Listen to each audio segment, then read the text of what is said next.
You know, in all honesty, my competitive level is pretty much always at a pretty high volume of where to go. But to go from a team that, you know, with the Clippers, we were 8th seed and battling. So the competitive level there is still very high because you want to get in to this situation where we make the trade to come here with Obi and Mike and to be part of this type of core and the talent that's here already.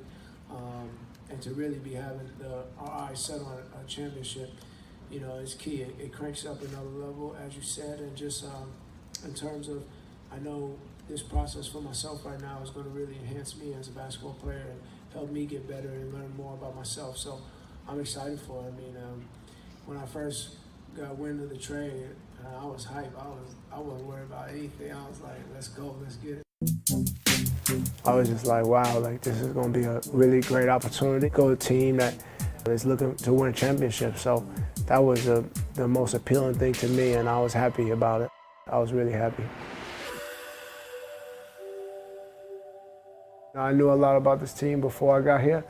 Obviously a great group of guys, very talented group of guys. To be a part of this is going to be really exciting, and I'm looking forward to it. What would you want the fans of Philadelphia, the city of Philadelphia, to know about you as a person, not necessarily the basketball player? I mean, you really wouldn't know who I am unless you're around me every day. And for the most part, that's why I don't worry too much about what everybody says. If you know me, if you're around me, you know my heart, and you know how I go about what I go about. I love my teammates. I don't think there's too many of them that'll tell you that I'm a bad teammate, but I mean, people get whatever they want to say out. It is what it is, but I think that I'm an incredible human being, teammate, and I'll show that to the guys that are here. Jamie Apodi from Channel 6 Action News. Can you tell us a little bit about what the past few days have been like for you, and how excited are you to be here in Philadelphia, and what kind of potential do you see here with the Sixers? The last few days have been moving so incredibly fast. As you can tell, I'm the only one up here without a suit on because the suit got here late this morning. So that's to start off one. I'm very excited. Obviously, the potential here with Ben and Joe and all the other guys on the roster, I think we can be really, really good. You know, when everybody buys into everything, we get that chemistry and all of that good stuff rolling. We're going to win a lot of games. I know that this city thrives and loves guys that just compete and work hard and want to win. And if you haven't been able to tell by now, I think I'm that guy that just competes and just wants to win at a very high level. So I look forward to it.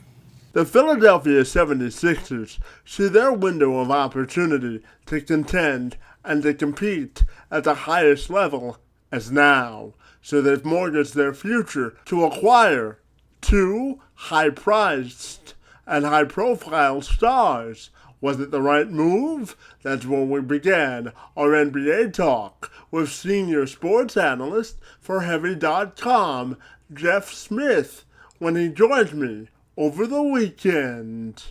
Sure, yeah. So as far as the Sixers go, you know, to be honest with you, I give Elton Brand a lot of credit. When he was hired as general manager, I think a lot of people probably thought that he was going to go in there and just pretty much, you know, hold down the fort and, you know, not shake things up a ton. But he made it known right away out of the gate that he thought that the team needed to add, you know, another star. So they went and got Jimmy Butler. And, yeah, they gave up Dario Saric and they gave up Robert Covington, and those were tough names to lose. But Jimmy Butler is a legitimate all-star. He's a very good player. Yeah, he can be a headache sometimes for sure. I can see how that happens. On the opposite side, though, I do buy into the fact that Jimmy Butler is not some, like, horrible person. I don't think he's a bad person at all. I think that his mindset is just a no-nonsense mindset. He doesn't deal well with people who, you know, are lazy on defense or, you know, don't own up to their mistakes or whatever the case may be.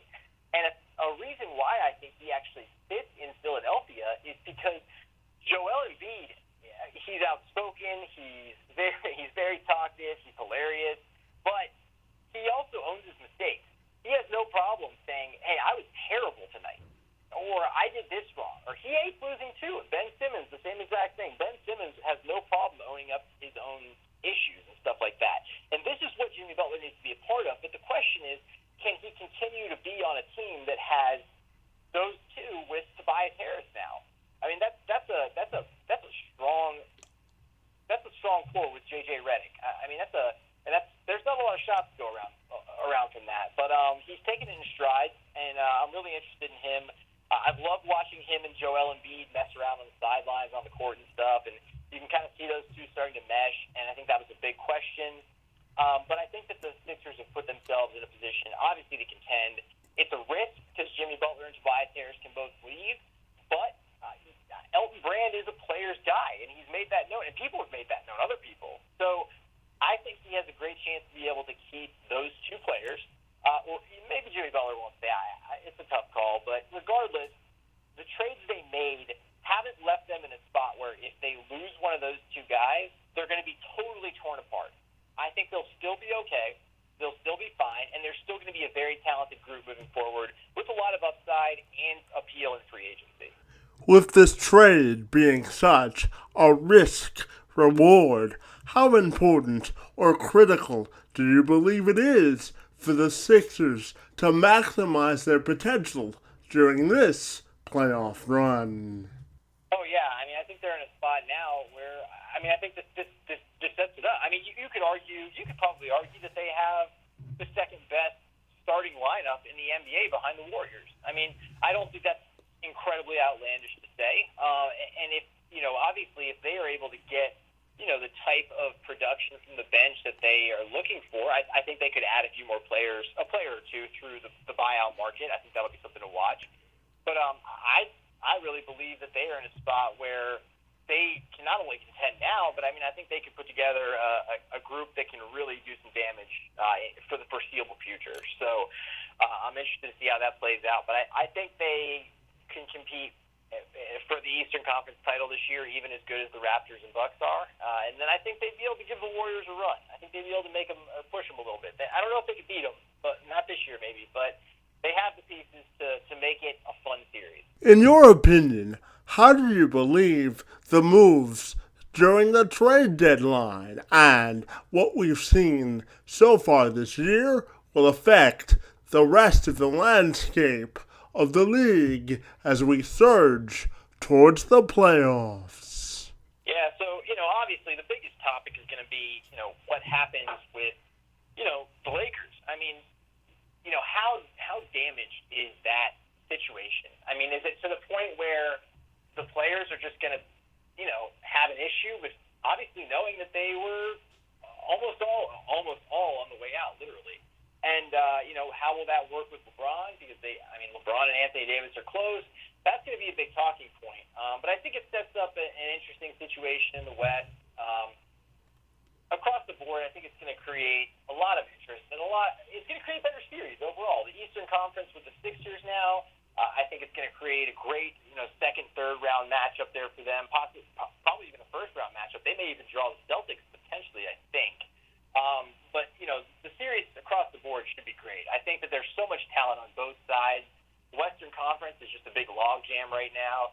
And, some people made some really good moves that I thought stood out quite a bit. So I think we're going to be in for a good playoff run, especially if the Lakers get in there. If the Lakers can get in there, even as like a 7 or 8 seed, I mean, that would be people would love to see the Warriors and Lakers play in the first round. That would be a great series. It would be. It would get a lot of ratings. I just don't know if it's going to happen with how inconsistent the Lakers have been this year. Oh, man, yeah, I know. I agree. And I do think, for what it's worth, I think that when Lonzo gets back, assuming he's able to, hit the ground running and all this stuff hasn't impacted him in the head or anything like that, I think that I think they could make a push. The problem is that, man, the Clippers, people were saying the Clippers were trying to go into draft pick mode, but it doesn't really seem like that's the case. So if the Clippers are still looking to get in the playoffs, which they very well probably should be and could be, they and the Kings and a few other teams ahead of them are very, very good, and they're hungry. They want to get in there. The Lakers aren't going to coast into the playoffs. We know that now. So can they hold off, the Kings and the Clippers? Can they pass those teams? That's a big question. I mean, I agree with you. I agree with you completely. And I'm just curious to get your thoughts. Do you think Luke Walton is a long-term coach down there? So we've seen, and the thing is I know I have somewhat of an issue with the way that things have played out with coaches and LeBron James. It's very strange to me that there seems to be this situation where LeBron goes into the Cavs and they fire David Blatt, and then Tyronn Lue, who's was close with LeBron, is the next coach. And now, there's this stuff about, maybe some stuff going on with Luke Walton or LeBron or whatever. But, I think it would be insane to fire Luke Walton right now. I think that LeBron and Luke Walton need to sit down, and they need to have an understanding. And Luke Walton needs to basically make it known, like, hey, listen, man, like, you're our star. I get that. I'm with you 100%. But I'm the head coach of this team. Like, I'm the head coach here, okay? And I'm not saying LeBron is questioning him or anything like that, but I like Luke Walton as a coach. I think he's smart. I think he's knowledgeable. I think he's done a very good job. People are already saying it's a fluke. People are saying that he's a fluke, which is unfair. He does a good job. He's having a hard time right now figuring out these rotations with the Lakers, and I think that's a problem. With that said, though, he's dealt with random injuries throughout the entire year that he's had to sort through. It's not easy to play without LeBron James, I'm assuming. So, you got to give him some level of,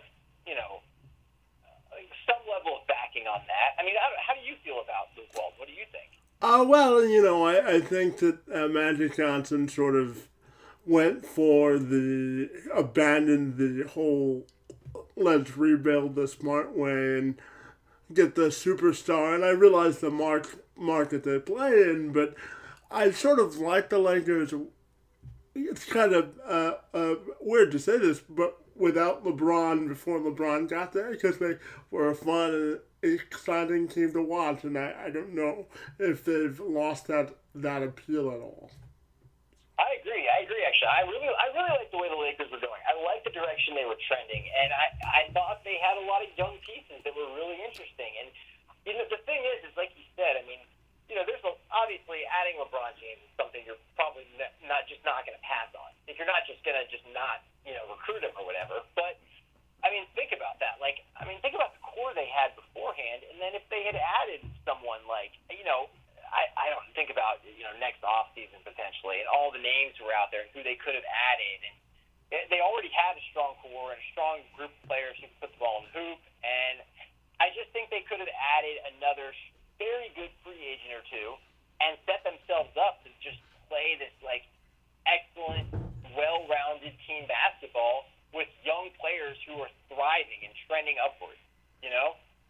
And I think Luke would have been better coaching the younger team versus the team he's coaching now, but that's just my opinion. Oh, I agree completely. I definitely think so. And, I think, I think people have this perspective about Luke that he's just like this guy who plays the NBA, he's cool with everyone, and they're all friends and stuff, but I mean, I've read multiple times, seen it, that Luke doesn't want that. Like, he knows what he is. He knows he's the coach, and he puts his foot down. Like, and I think that he needs coaching a younger team, like you said, would have been really good for Luke Walton. It would have been better. It would have been the right way to go about it, I think, honestly. Like, obviously, if they get Anthony Davis and then everything comes together, and whenever LeBron decides to retire or whatever, Luke Walton could be in a different spot then. I mean, you could be talking about it, having a totally different conversation, assuming he lasts that long. But I think that's an interesting. That's a big assumption there, but. Oh yeah, I think it's huge. I definitely think there's a chance that. I mean, if the Lakers miss the playoffs this year, I mean, is there any world where the Lakers, don't decide to move on from Luke Walton, even if it's not really on him completely, entirely on him, but. I don't know if they would or not. It seems hard to believe that they wouldn't make the move.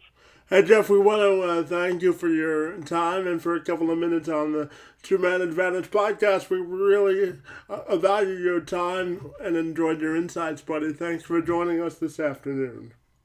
Hey, thanks so much for having me on, man. I really appreciate it. I look forward to doing it again. Thanks again, man. You have a good one, all right? You too.